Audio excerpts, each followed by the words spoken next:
Hello बच्चों, स्वागत है इस पहले से यूट्यूब चैनल ज्ञान स्टडी सेंटर में। आज हम पढ़ाने वाले हैं 12th क्लास के बायोलॉजी का पहला चैप्टर और उसमें हम एक टॉपिक के बारे में बता रहे हैं, लाइफ स्पान। इस टॉपिक से एक न एक क्वेश्चन बिहार बोर्ड में पूछा ही जाता है। यहाँ तक का हर बोर्ड में यह क्वेश्चन पूछा ही जाता है। तो इस क्वेश्चन के बारे में आप सबको बता रहे हैं, तो ध्यान दीजिएगा। पहला टॉपिक हम लिए हैं लाइफ स्पान।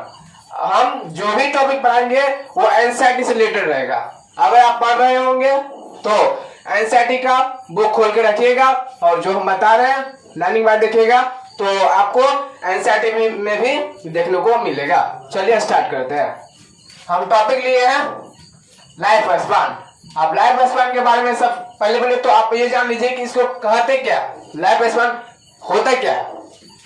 तो देखिए, it is time period between birth and natural death. ऐसा नहीं बोल सकते हैं कि लाइफ स्पान जो है ना वो टाइम पीरियड होते हैं बिटवीन बर्थ एंड डेथ। ये होता है क्या चीज, टाइम पीरियड तो होता है बर्थ एंड नेचुरल डेथ, ठीक है। और एनसीईआरटी में इसका परिभाषा दिया गया है, it is period from birth and natural death of an organism. It represents life span. मतलब कोई भी जो ऑर्गेनिज्म होता है उसके बर्थ और नेचुरल डेथ को लाइफ स्पान बोला जाता है। आप इससे रिलेटेड 2-3 पॉइंट दिया गया है, इसके बारे में आपको बता रहे हैं। पहला पॉइंट दिया गया है कि all organisms are not immortal.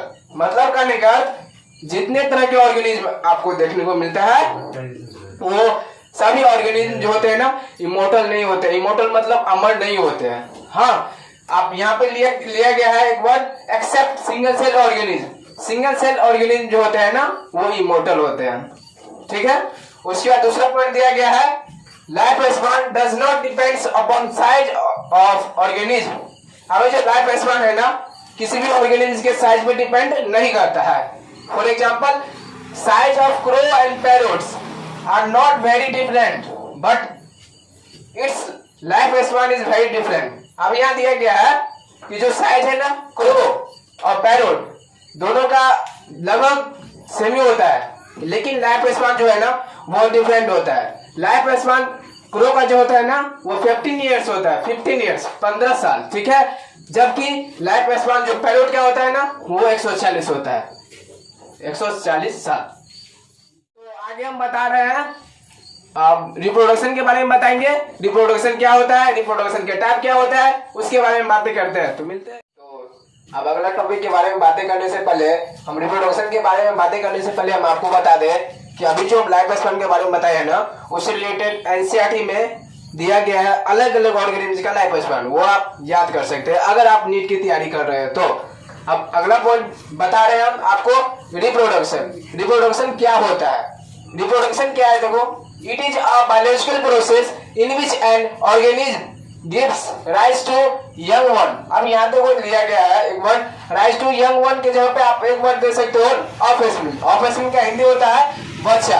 similarly to itself, मतलब इसका हिंदी हो जाएगा कि रिप्रोडक्शन एक ऐसा प्रोसेस है, रिप्रोडक्शन बायोलॉजी का एक ऐसा प्रोसेस है जिसमें क्या होता है, कोई भी ऑर्गेनिज्म अपने जैसा संतानों की उत्पत्ति करता है, ठीक है, समझ गया।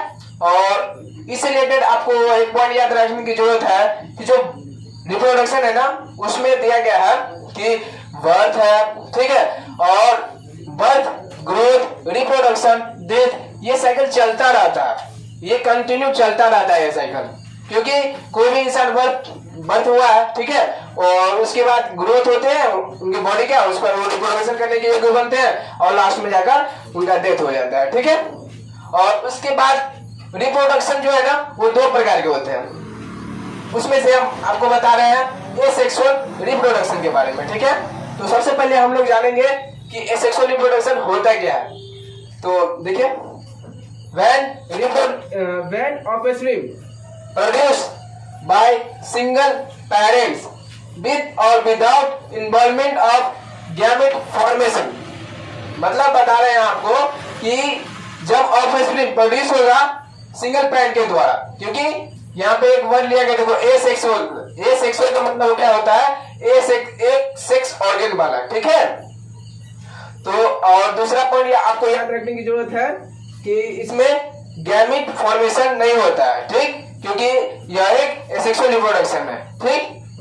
एसेक्सुअल रिप्रोडक्शन क्या होगा, इसका हिंदी जाने तो जब ऑफस्प्रिंग प्रोड्यूस होता है सिंगल पेरेंट के द्वारा और विद और without involvement of gamete formation, मतलब करने का गैमेट फॉर्मेशन इसमें नहीं होगा, ठीक। इससे रिलेटेड अब अगला वर्ड दिया गया है, ये जो रिप्रोडक्शन है ना, वो रिप्रोडक्शन में दिया गया है कि जो वेरिएशन है जो है ना, is not produce then progeny produce genetically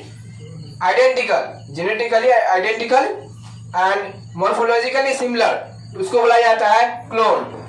वैसा ऑफस्प्रिंग या फिर वैसा प्रोजेनी जो कि क्या हो, जेनेटिकली आइडेंटिकल हो और मॉर्फोलॉजिकली सिमिलर हो, उसको क्लोन बोला जाता है, ठीक है। अब अगला पॉइंट बताएंगे हम आपको एसेक्सुअल रिप्रोडक्शन से रिलेटेड 5-6 पॉइंट्स, जो कि तो देखते हैं आप इसके बारे में। एसेक्सुअल रिप्रोडक्शन जो है ना, उसके इंपॉर्टेंट पॉइंट के बारे में आप लोगों को हम बता रहे हैं, ठीक है। इसमें से पहला पॉइंट दिया गया है कि जो सिंगल पेरेंट्स इन्वॉल्व होता है इसमें, एसेक्सुअल रिप्रोडक्शन जिसमें होते हैं ना, उसमें सिंगल पेरेंट इन्वॉल्व होता है, ठीक है, समझ गया। ये ऑब्जेक्टिव क्वेश्चन भी बन सकता है कि सिंगल पेरेंट इन्वॉल्व इन, तो उसका आंसर होगा एसेक्सुअल रिप्रोडक्शन, ठीक है। और उसके बाद दूसरा पॉइंट दिखेगा, वेरिएशन प्रोड्यूस होता है इसमें, मतलब जो एसेक्सुअल रिप्रोडक्शन जिसमें होता है ना, उसमें वेरिएशन प्रोड्यूस होता है। सेकंड पॉइंट दिया गया है गैमेट फॉर्मेशन में और में नॉट अकर, मतलब करने का जो एसेक्सुअल रिप्रोडक्शन जिसमें होता है ना, उसमें गैमेट फॉर्मेशन भी हो सकता है। इसका एक एग्जांपल दिया गया है पार्थेनोजेनेसिस, ठीक है। पार्थेनोजेनेसिस की जो प्रोसेस है ना, वो हनी भी जो होते हैं, क्वीन भी उसके अंदर होता है, ठीक है। और लास्ट पॉइंट समझेगा कि जो एसेक्सुअल रिप्रोडक्शन होता है ना, उसमें किस तरह के डिवीजन पाए जाते हैं, उसमें माइटोसिस डिवीजन पाया जाता है, ठीक है। और उसके बाद में हम एक पॉइंट के बारे में चर्चा कर रहे हैं, यूनिसेलुलर ऑर्गेनिज्म, ठीक है।